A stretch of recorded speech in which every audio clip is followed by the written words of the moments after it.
In this life, we need to examine ourselves. And before you examine the world, examine yourself. Before you correct others, correct yourself.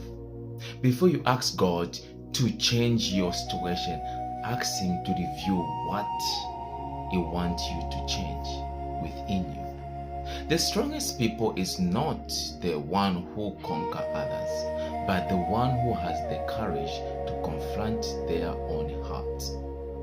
A self-examination is not weakness. It is wisdom.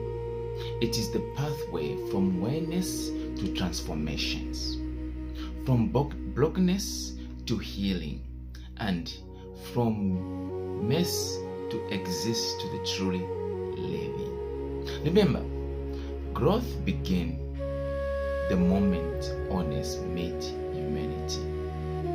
When you examine yourself, spiritual and physical, you're creating the room for God to starting the fire of transformation within you. This is enough from podcast. For me, for more to understand how to examine yourself, physical and spiritual. Because sometimes living the world, we don't understand ourselves, who we are in spiritual, who we are in physical. And that's how we end up. We have a sickness that we never understand if it's spiritual or physical. Guys, we live in the world where life is not balanced.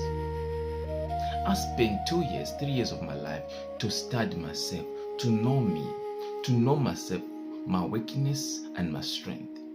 That's life is about. Because if you know yourself and no one can tell you anything that can affect you, spiritual or physical, because you know who you are, spiritual and physical. That's why sometimes you need to take a time to study yourself, to know who you are, to know your weakness, so that one day if someone else he wanted to tell you about your life, he can't infect you. Or someone else he want to insult you about you. Because if you know yourself, you can't be infected with that person's weight. That's how we need to build ourselves.